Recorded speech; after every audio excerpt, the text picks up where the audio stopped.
Hey, real quick, a plug. Here on The Broken Brain, we have a charity focus every month, Covenant House California. Go to covenanthousecalifornia.org to find out about this really cool nonprofit organization that helps youth in California to who face homelessness to find housing and other needs, case management, stuff like that. Apparently, 1/3 of the homeless youth in the United States are in California. And they also have outreach programs and look at the needs of LGBTQ plus youth, which are it's a population that's disproportionately affected by homelessness. And they take the needs of all youth very, very seriously. Once again, covenanthousecalifornia.org in order to learn more, promote, share, and donate, if you will, if you can, to this organization. This is The Broken Brain. This is Dwight. And this is our weekly History episode. History today is going to focus on an issue of psychology and culture that was complex, that is filled with influences by culture, by technical innovation, that addresses the idea of simple ideas that take a long time, even getting into gender roles, gender stereotypes, and how we come to conclusions. Yes, that's right. You already guessed it. We're talking about the invention of wheels on the bottoms of suitcases, right? You got me. Okay. Everybody's yelling it at their radio right now. By the way, they can't, if you're streaming through the radio, that makes sense. If it's just headbuds, you go find a radio and yell at it. That doesn't make sense. That's not how podcasts work. But that's just one of the many tech issues we're going to touch on today. Did you know, you young whippersnappers out there, that we didn't have wheelies on the bottoms of our suitcase when some of us were young? Maybe some of us were young after they were invented, but we didn't have them for a long time as far as that goes. Some of us even had wheelie suitcases finally that had the fixed wheels that only pointed in one direction and made it hard to maneuver around corners very tightly. And some of us even had those after they invented the little wheels that actually pivot all the way around on the bottom, like an IKEA shopping cart. And then people could Lightning McQueen their way around you in airports if you didn't have that. So thank goodness, standard on most bags now is the extending handle and the wheelies on the bottom. That's right. I said wheelies. That's not just the shoes, y'all. But if you got wheelies on your feet and wheelies on your suitcase, oh man, you are a force to be reckoned with, I imagine. And thus, unless you're like me, when any wheels connected to your feet just mean falling over. But that's a whole nother episode for another day. So people used to lug luggage around. There you go. It's probably a connection in those words. Just with a handle, or they'd have to find a big cart to put it on. I remember that I got a suitcase as a gift when I was a teenager and I was doing some traveling. It was a big old thing with, of course, a small handle on the top. You know how suitcases look, hopefully.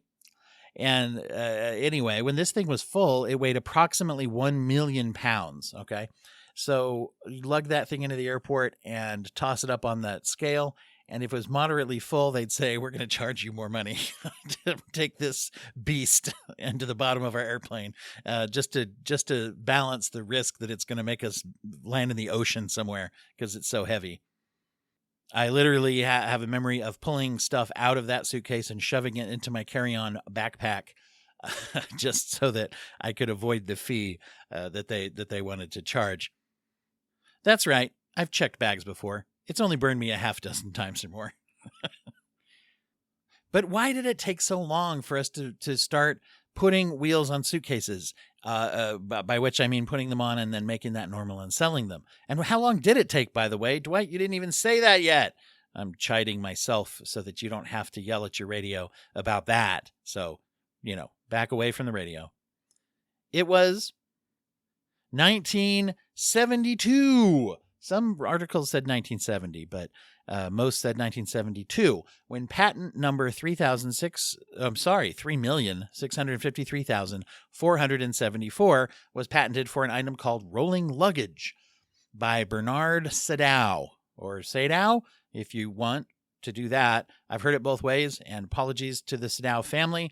I know that many of you are avid listeners, and if I can say the name differently of your great, 1972 wasn't quite that far ago. But either way, let me know if I did it wrong, I guess. If your name is Sadao, I apologize if that's not how you say it.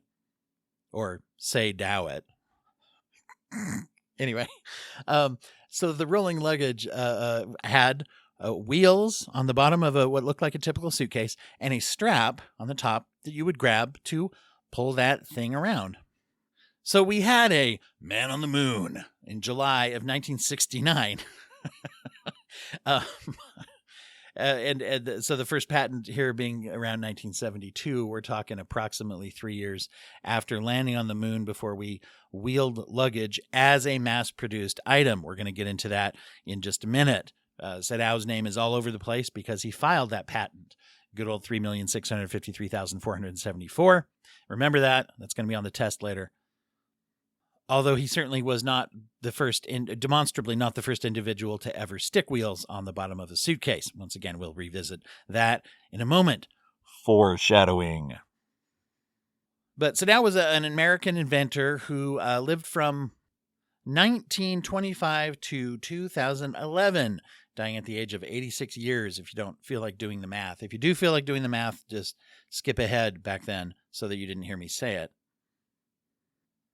There had been attempts at this design before, but as far as mass marketing things, this was the first one to be patented and successfully sold and out there. But really, really caught on. One of the things as we get into modern world, many of us have seen several. If you grew up before the real use of the internet or smartphones and such like that, then you know that your life was worse. Okay, maybe better in some ways, but also carrying around big old luggage was not better. As I said before, though, many people experimented with this idea either personally or attempting to distribute it as well. One really well-known example was Anita Willits Burnham, who was an American Impressionist artist. She was also a teacher. She worked at the School of the Art Institute of Chicago. And there are pictures of her on websites and biographical things about her where it shows she has a very similar type of device, big old wheels. She could have off-roaded that stuff that she would take when she traveled around, which she did a lot as a guest lecturer and professor in various academic roles.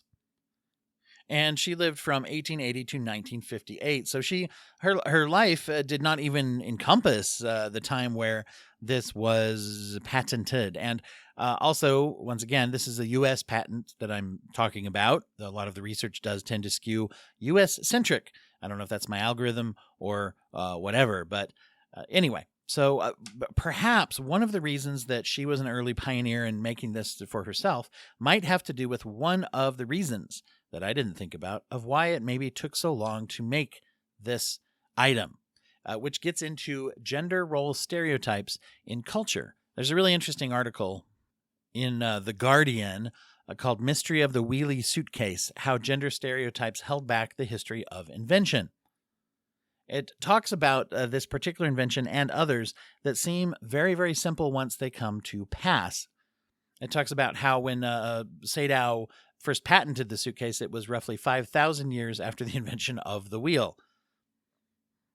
And for some reason points out that the hamster wheel was invented before then as well. I don't know if there's a direct correlation there, but they mentioned it, which is fun and whimsical. And y'all know how I feel about whimsy. There's some quotes from a few economists and authors. Robert Shiller is one who wrote a couple books called Narrative Economics and The New Financial Order. I don't know anything about him or those books, by the way. I'm not endorsing them. I'm reading the quotes from the article. He calls it an archetypal. Don't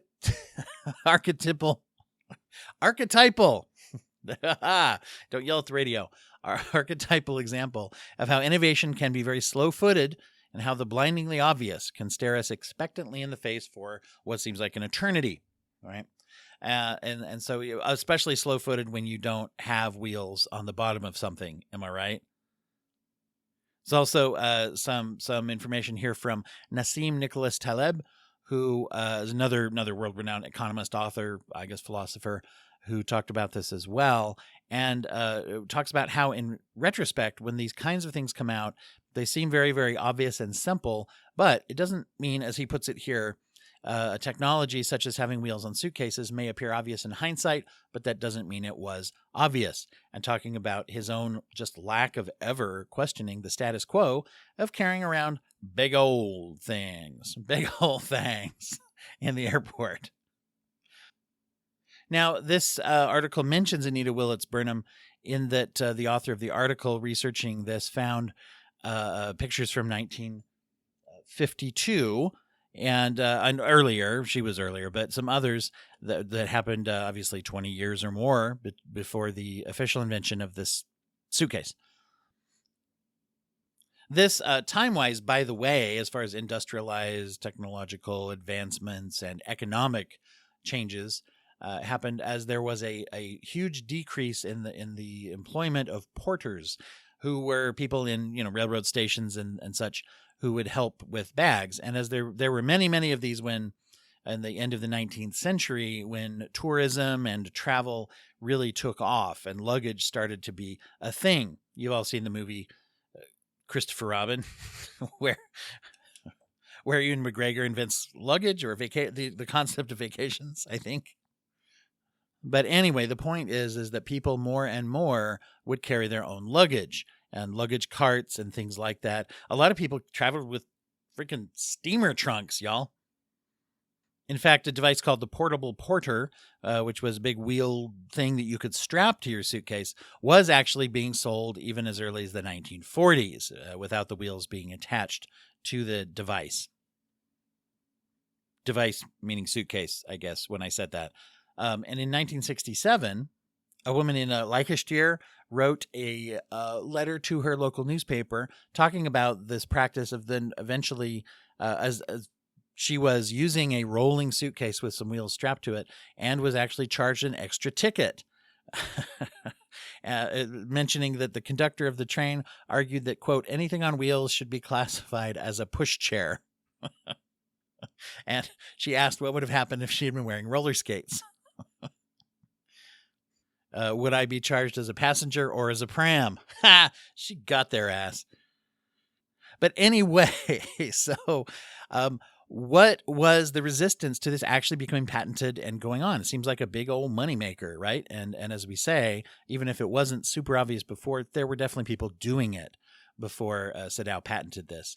The article brings up some really interesting ideas that the resistance had to do with gender, that there was an attitude amongst men to carry the luggage of their wife or, anyone that they were with, as well as their own. And the idea being that, well, can't you carry your own stuff, right? And you got to remember, whenever new innovation comes out, there's almost always some pushback. There were like societal and religious organizations that pushed back at the invention of the fork, for example, and said that it was not a good thing to have on your table or on your plate or hovering over your plate, diving in for food. You get that for free today, instruction on how to use a fork, which also then tied into the sort of shame association or the negative association of women maybe traveling alone without an escort or a husband or whatever dude that might be supposed to be there. And so when these products were actually made and sold, there were people who sold suitcases with wheels because they were primarily for women. I mean, that even had to do with the influence of why maybe nobody thought to patent this kind of a thing. It was seen and thought of as something that was silly and something, as many things, unfortunately, that are become associated with femininity historically have been treated as such. There's actually a quote from Sadow that I found where he talks about how difficult it was to get department store chains to carry and sell his suitcase even post-patent. There's the quote. At this time, there was this macho feeling men used to carry luggage for their wives. It was the natural thing to do, I guess. So there you go. That's the quote. There's a ... in the middle, so he must have said something else. Maybe it was cancel worthy. They took it out. I don't know why they took it out. And apparently it was Macy's department store that first took a chance on this. But it was societally looked upon as a weakness for men. It was unmanly to wheel around a suitcase.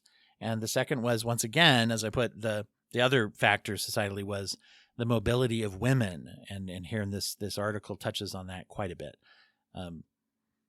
which didn't have to do with any kind of identity that women had to prove by carrying their own suitcases necessarily. It was more about women traveling by themselves without a man. So after the patent, it took about 15 years for this invention to be considered a mainstream device. You ever watch old movies from like if you grew up around the 80s and 90s, and I remember watching the movie Twister with my kids and trying to explain that the Bill Paxton's new girlfriend who was carrying a cell phone, that this was a coded message for us, was that she has a cell phone. She's pretentious and obnoxious, right? That's how we were supposed to view that. It's crazy nowadays, right? But there's one quote I found here that in Romancing the Stone, which came out in 1984, a rolling suitcase does play a role. I'd forgotten about this. That something as a silly feminine item, right? The kind of a thing of like, wheels on a suitcase. What? That's a quote, by the way. You can look it up. IMDb, that's an exact quote with that pitch of voice. Come at me if I'm wrong. No, don't, because I made it up.